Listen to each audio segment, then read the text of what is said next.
there are lots of other cells involved in this now that then are developed to have a specific shape that is perfect for that foreign protein so that it can bind to it and get other cells to essentially engulf it and eat it up and destroy it so that it's not harmful to you and it can't infect you.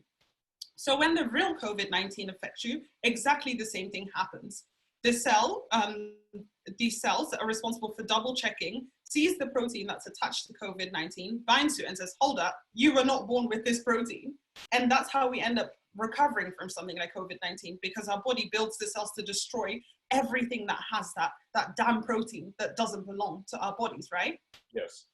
So in mRNA, the mRNA vaccine, we introduced that protein on its own, which by itself can't act like a virus acts because the entire virus isn't there. But what it can do is trick your body into finding a protein and discovering a protein that's not supposed to be there, so that you build those exact same attack cells that you would build if you were to be infected with COVID-19. So you've now built all of the attack cells, and what's great about our body is it will destroy all of those proteins that are not supposed to be there, but it will never forget. It won't forget that once upon a time, I saw this protein that was not supposed to be here.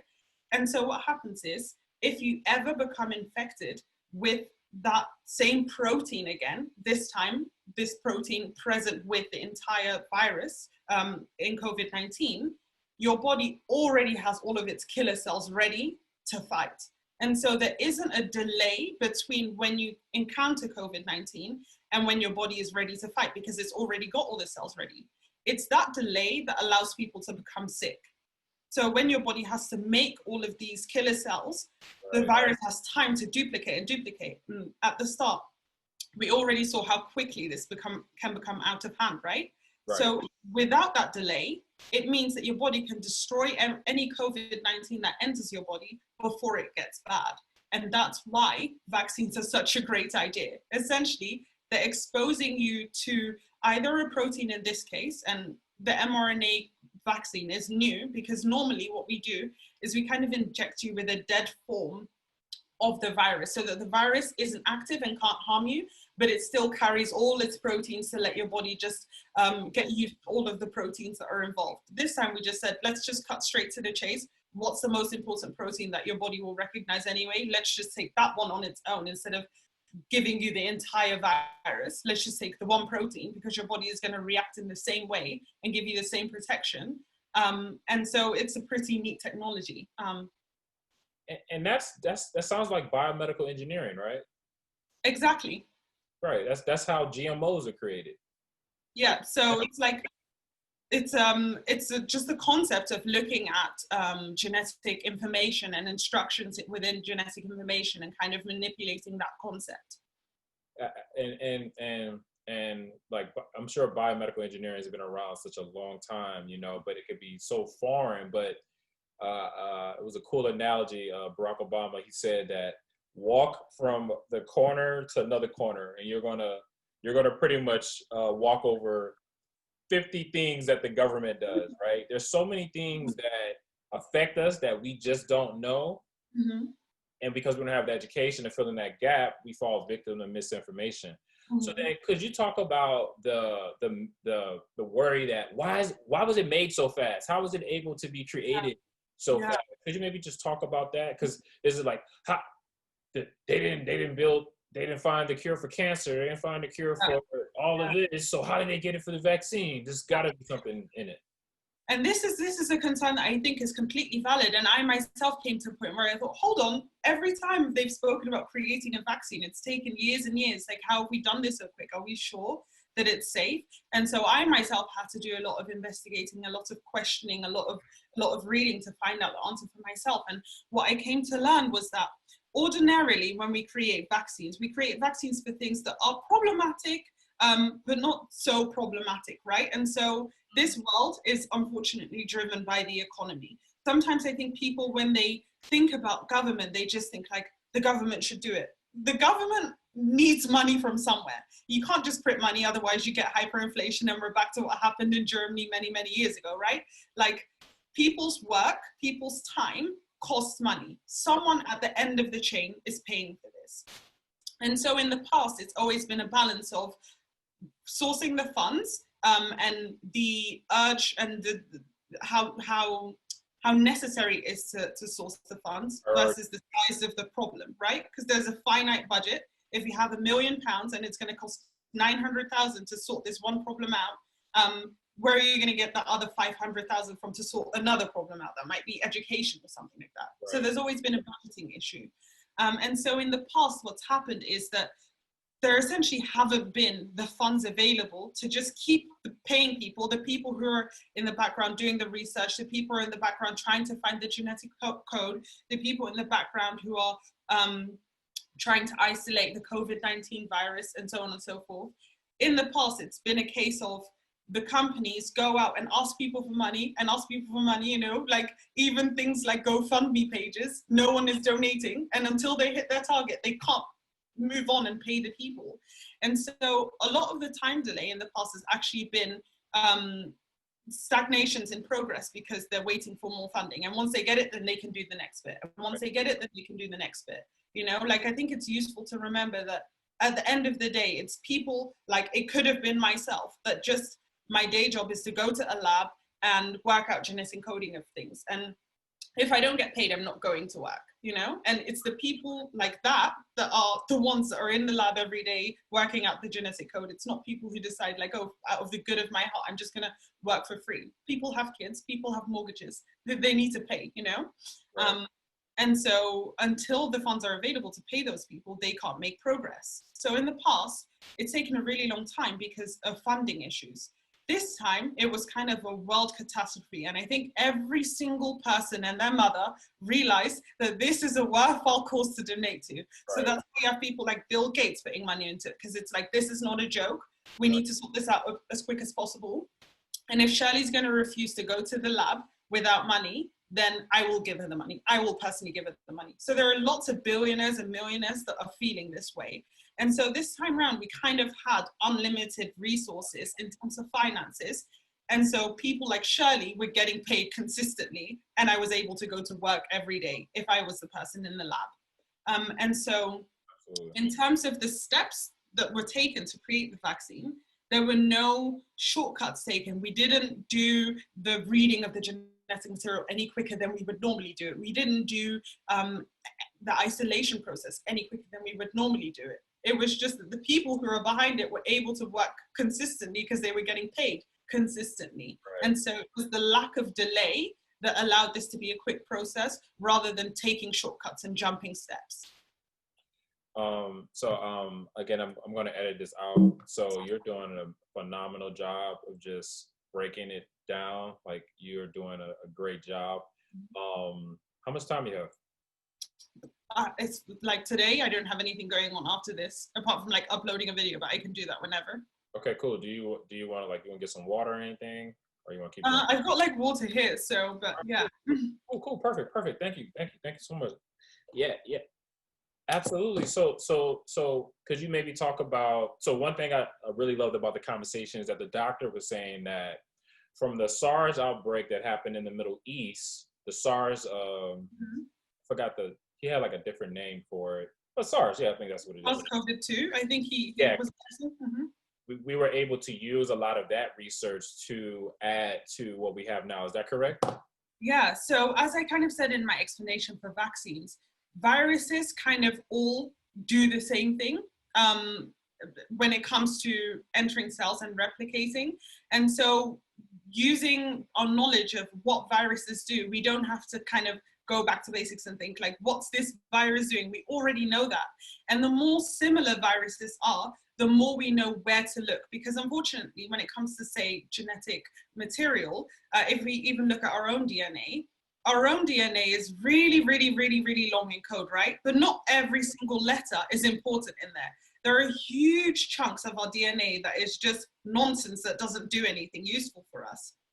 And so if I were to look at your DNA, I would have a good idea of where to look for, let's say, your hair color, because someone has already done that. And you and I are similar enough, we're humans, we're both humans, right? So if I know, okay, in order to look for hair color, I need to look at the letter that's, let's say, 1 million bases away, then I know that for you, I'll start looking around. I'm not going to count from 1 to million. I'm going to look around 1 million because I know that was true for the other human. So where SARS-CoV-2 is more similar to COVID-19 than, let's say, something like HIV, I know that if I'm going to look for important components or look for genetic material, I know roughly where to look because they're similar enough to each other. So in that sense, we are able to use knowledge of similar viruses to gain information about new ones. And again, if we don't know that, right? If we don't know that there was a SARS outbreak, like I listened to a podcast like literally 2 weeks when COVID-19 happened, and the guy was literally, because the guy was asking he was an epidemiologist. He was like, "Is this the worst outbreak we ever had?" He was like, "No, this is not the worst outbreak we ever had. But this is something that if we don't change our habits, it can get worse. But because of SARS, because of what's happened in the Middle East, we can have enough data to understand that these mitigation tactics, these social distancing tactics, they had data on actually closing schools, and how that actually brought the COVID-19, the SARS cases down.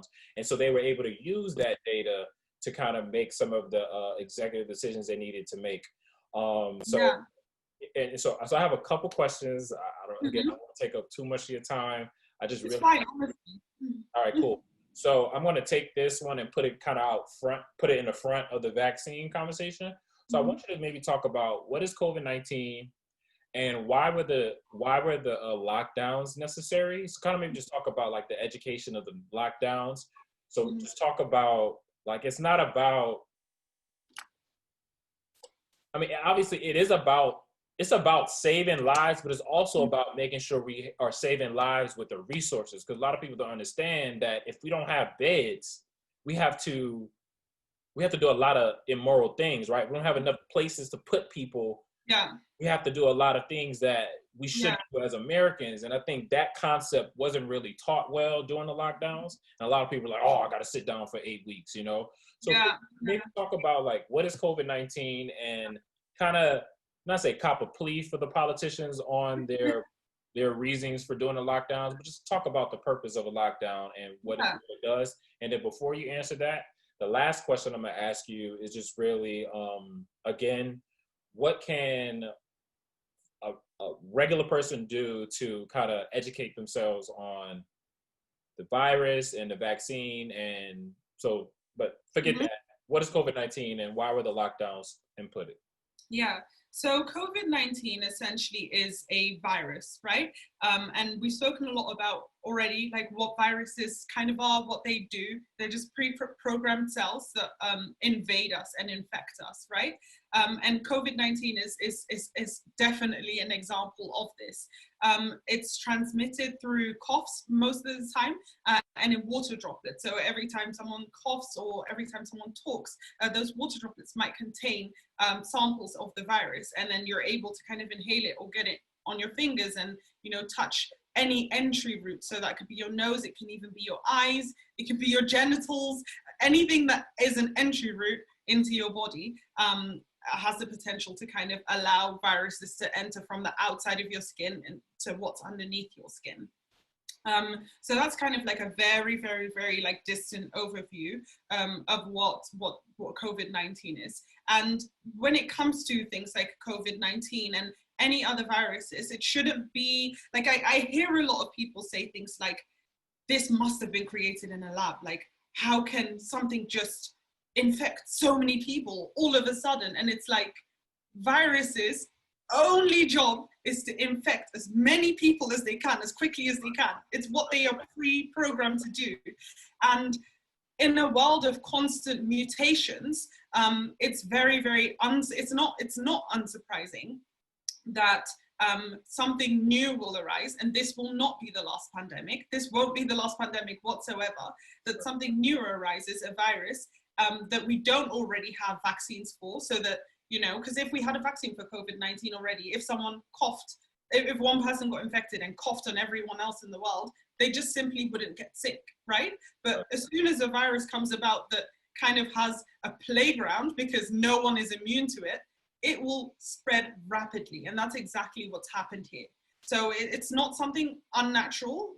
The virus, from a virus's perspective, this is exactly what is supposed to happen. This is exactly how a virus is programmed to work, right? So when we've just spoken about transmission methods, and essentially knowing that it's so easy to transmit it, so even talking to you too closely, you know, if you ever sort of looked at yourself speaking in the sun, you notice that there's a lot of like spitting that happens when people talk, right? So knowing that even such low levels of contact allows me to infect other people, it means that the only real solution in a world where we don't have anything to build an immune response, i.e. where we don't already have a vaccine and we don't have a population of people who are already immune to it, is to keep people separate, right?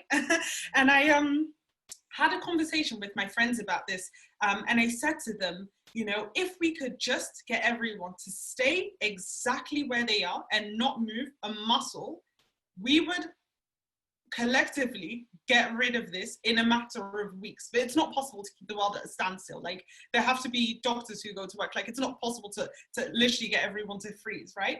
But the point is, we essentially know, like, every virus has a different sort of how do I say, like an incubation phase and a phase where you are infective to other people, and how long it usually causes people to feel unwell for. And for COVID-19, you know, the rules might be different in different countries. At the moment, if you get a positive test, you're required to self-isolate in the UK for 10 days, which means that there is data to support that after 10 days, you're unlikely to infect other people, right? So in theory, that means that if someone carries the virus, as long as for those 10 days after the moment they find out, they do not cough, spit, talk to anyone, they are incapable of infecting anyone. And so some people might wonder, okay, well, why don't we just have a rule that only if you're infected with it do you stay home and everyone else just live their life? The problem is that you don't get immediately unwell the moment that someone with COVID-19 spits on you, right? You feel well for a few days until we've done that replication thing enough, and then your body starts to say, hold on, something is wrong, we're going to go into shutdown mode, and that's when you feel sick. But even though you yourself feel well, once you're infected with it, you have the potential to infect other people. So then the issue becomes that people don't know that they are infected, but are capable of infecting other people.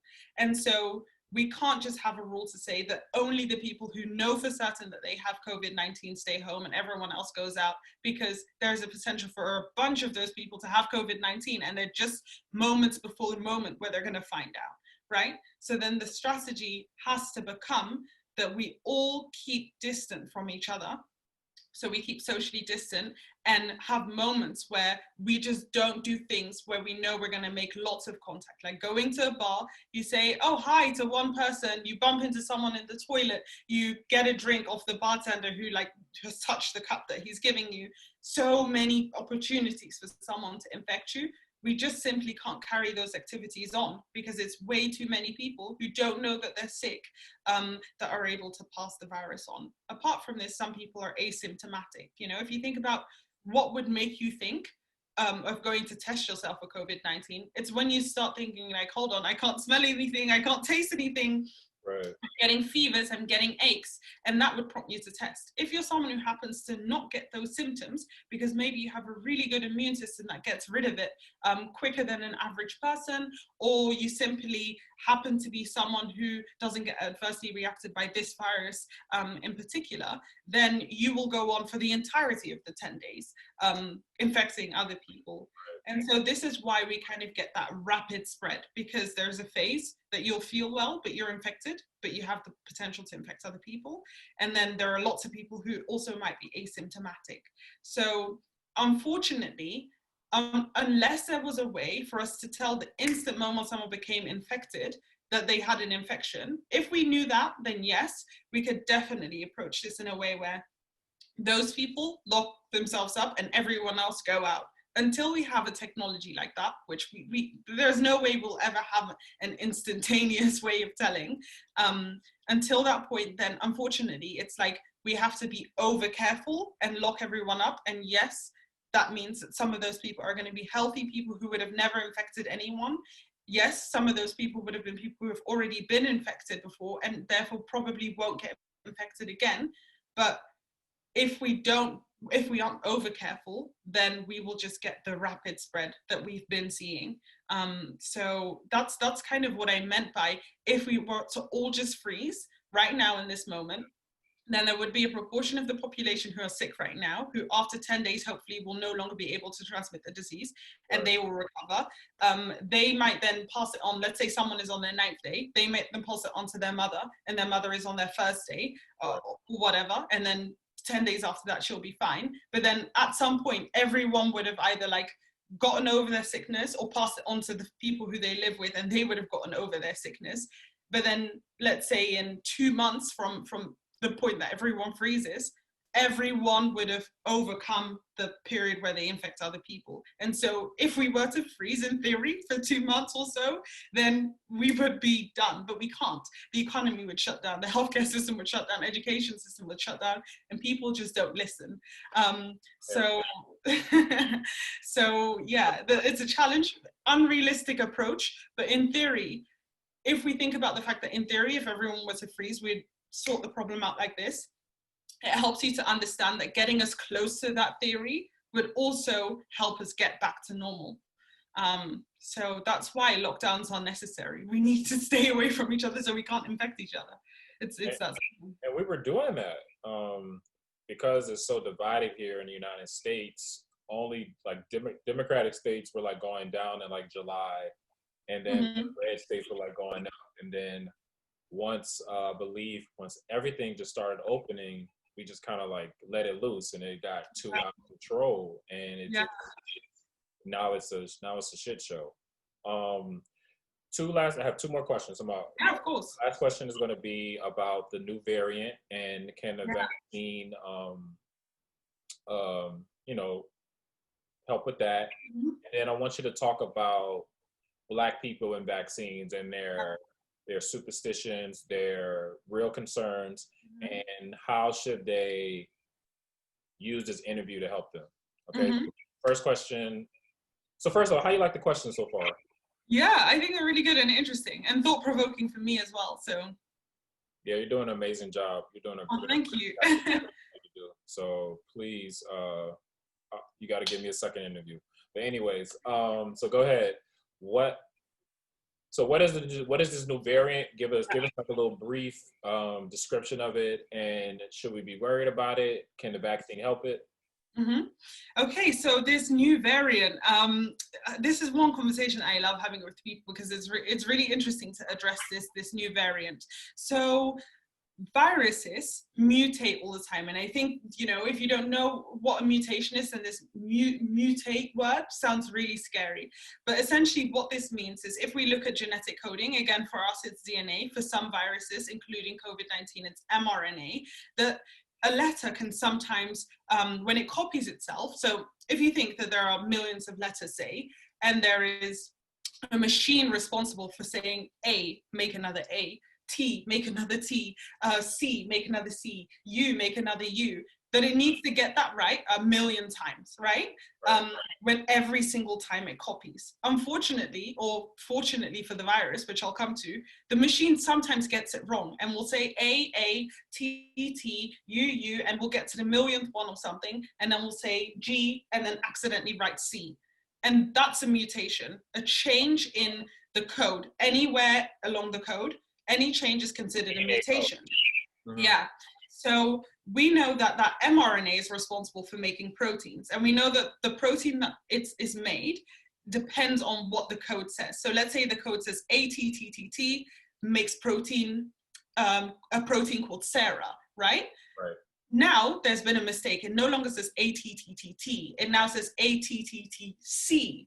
And now what happens is, a few things can happen. Either it can happen that Sarah, by coincidence, is still made with that code, which means that the mutation is like ineffective, essentially. Or it can mean that we just can't make a protein. There's no protein that exists with that code, which means that the virus becomes defective. Or it means that just so happens that another protein called Bobby is made with the code ATTTC. Now suddenly, instead of having a protein called Sarah, the virus has a protein called Bobby, and Bobby behaves a little bit different than Sarah. Whereas Sarah was able to infect people within an hour, Bobby is able to do it within a minute. And now we've got a variant that has proteins called Bobby in it that's able to infect people at a much quicker rate and much more easily. And that is what's happened in this case. We have a new variant which is able to infect people much quicker, and we're seeing like higher transmission rates, right? But I've also said that viruses have like a plethora of different proteins that are all responsible for doing different things. We've said there's been a change from the protein called Sarah to a protein called Bobby. But all the other proteins, maybe Billy, maybe Jean, maybe whatever, all the other proteins look exactly the same. So the Sarah to Bobby substitution is the only thing that's happened. And so there will only be a change in whatever that protein was responsible for doing in the first place, right? If we're saying Sarah was responsible for choosing how long it takes for you to get infected, then the only change that a variant will bring is how long it takes for you to get infected. Fortunately, in the variant that we found, there's not been a change in exactly how it infects you. And so it's not like you'll get more sick or you're more likely to die. There's not been a change in how it enters your cell, thankfully, which means that the protein that the whole vaccine is based on still looks the same in the old variant and the new variant, which means that the vaccine will still attack the old variant and the new variant in the same way. And so the reason that I said, like, unfortunately for us, but fortunately for viruses, is because we also have to copy our DNA, right? And when we make a mistake, it can have bad consequences. For example, like cancer in us. If we make a mistake in the protein that's responsible for controlling how quickly we make more cells, and we make a mistake, that means that suddenly the copy machine is going crazy, it's going berserk, it's copying too fast, then that now means we get overgrowth, which is what a cancer is, right? But for viruses, they intentionally have a copy machine that is much more slouchy than the human one. For humans, we want to be perfect. We want it to be perfect every time. We don't want mistakes, because if we get mistakes, then we get problems, then we get disease. Right. For viruses, if they make mistakes, they might just make another virus that is able to have things that the population is not immune to. Because if this virus makes a mistake accidentally that changes the protein that the whole vaccine is based on, it's made a new baby virus that now is able to infect all the people that were immune to the old one, right? So viruses intentionally have slouchy machines so that they make more mistakes than our human machines would make, so that they can create new variants of the virus, right? We have the virus number 1, and then if we have virus number 2, then maybe it gets lucky and it's able to do what viruses are programmed to do to a much better extent, because that's all they want to do, is infect us. And so the more mistakes, the more mutations we get, and the more likely that we end up stumbling on a mutation that somehow gives the virus an advantage that the predecessor didn't have. So that's why viruses mutate all the time. And that's why it's not surprising, actually, that we have a new variant. To be honest, there are probably lots of new variants of the virus, because otherwise it would mean that COVID-19, since it started, has copied every single cell perfectly in every single person, every single time. That's really unlikely. Viruses, I forgot how many mistakes. It might be like 1 in 1,000, 1 in 5,000 copies, will have a mistake in it. And we know now around the world, like, every person makes lots and lots of copies. We know there have been many times of 5,000, right? So we anticipate many mistakes. Like I said, some of them will be non-viable. So some of them, like, even if it makes a mistake, we just get a virus that doesn't even work as a virus, right? But sometimes it will be a mistake that doesn't really change what the virus does, and sometimes it will be a mistake that changes slightly what the virus does. And so viruses are supposed to mutate. If they didn't, then viruses wouldn't be able to do what viruses do. And so that's how we stumble upon new variants. What I think has happened this case, and why, like, this variant news is like spreading like wildfire, is for 2 reasons. For one, COVID-19 has been well documented since the beginning. So anything that is discovered surrounding the topic of COVID-19 will be blasted on the news like crazy, right? And for 2, sorry, I just forgot what second point I wanted to make. So So COVID-19 has been blasted over the news? Oh, for two. Obviously, because we're trying to beat this virus at the moment and we're actively fighting a battle. The fact that this mutation has meant that it's able to infect people quicker means that we need to blast it on the news, because there's even more reason why we now need to be on lockdown and be socially distant. But in terms of there being a new variant and people thinking like, oh my goodness, like this is not getting better, I would say, don't panic unless the variant affects the vaccine, in which case this one doesn't, because viruses, there are always variants of viruses. It's what they're programmed to be like. They intentionally make mistakes so that they can make more different ones and hopefully get lucky and become better than their parent virus was, essentially. Man, you are so smart. You are so smart, bro. Literally, like, yeah, that makes perfect sense, right? And would you say that it's a function of like density as well and like social mitigation? So if the social mitigation isn't as well, the mutation is probably more severe compared to densities that aren't are more socially mitigated? Hmm. Yeah, so this interlinks, like right now we're quite in a position to understand why that would make sense, because we've said that the more times we copy something, the more opportunities the machine has to make a mistake, right? And so in any situation where we allow the virus to copy more times, then we encourage this process of mutating. And so in a dense population, a virus would have the chance to copy itself more times because it's entered more people to copy itself more times. Because if it's only in one person, right, then it only gets the chance to copy to the point that the body has already got immunity and starts to fight it.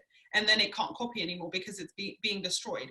But if before its destruction point, it's able to jump in another person and start the whole cycle again and be in a person who is still taking 2 weeks before they have the destroying cells, then it has 2 weeks worth of copying.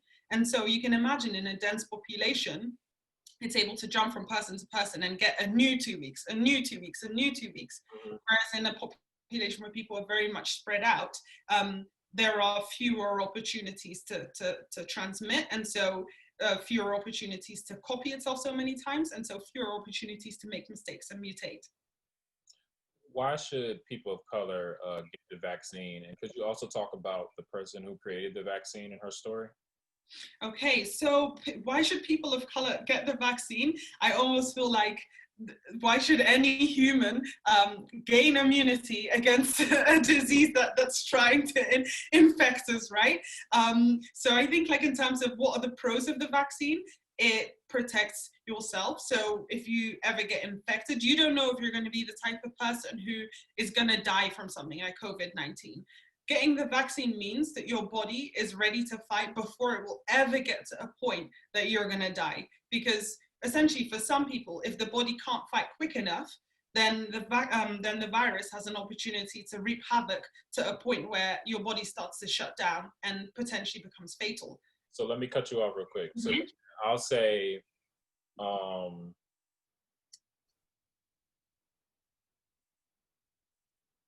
how should people of color navigate superstitions of vaccines and find the confidence to take it?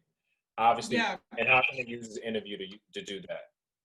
Yeah, so I think, like, from what I've seen so far, a lot of the superstition that arises from the vaccine is people kind of spreading information that are half-truths or using scary words within science to scare people. And really the only thing you can do is to essentially look for the definition of everything that you're being told. If someone is telling you the vaccine is injecting a message because it's mRNA, educate yourself on what mRNA itself is, and don't stop the story at what this person is telling you. mRNA is a message, therefore you're being programmed. Say, okay, that's interesting. I'm now going to look at what mRNA actually is and try and understand what it actually does and make a decision for myself whether I consider that to be programming or whether I consider that to be building a natural immune response that I would build if I was infected with COVID-19 itself. So the single biggest thing I could say is to educate ourselves. And it sounds really simple, especially coming from someone who like studies science anyway. It's compulsory for me to read up on these things, right? So it's not really an inconvenience to my life. In reality, every time we hear a new word or we hear a new concept, like, we're not really prompted to investigate and find it skeptical. You know, if someone says water the plants, and I've never owned a plant before. There's nothing in me that's going to say like, okay, let me find a definition of water, find a definition of plant and water it. So I can see how tempting it is to just hear things from other people, like it's a message that's going to like be encrypted into your DNA and program you, and like what in their mind would be triggered to make them skeptical about what they're hearing and research it. So I think, to be honest, the only thing we can do is to find populations of people who are fearful, who are skeptical, and we ourselves go out there and teach them and dispel the myths. Yeah. And things like what you're doing today, this podcast, for example, is a fantastic example of that.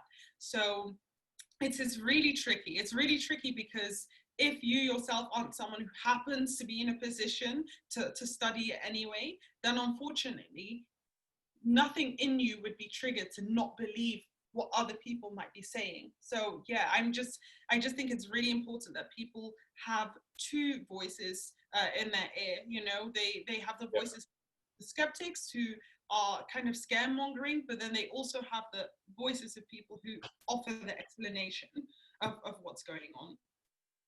And that's the simplicity, y'all. This is Teachsimple podcast. I'm with the great Shirley Becker. She is from the UK. She is a medical professional. She is dropping the knowledge. I appreciate you so much for coming on the podcast. I hope you get tired. You've been really giving us a lot of good information that we're going to definitely take. And the most important thing, you kept it simple. You broke it down.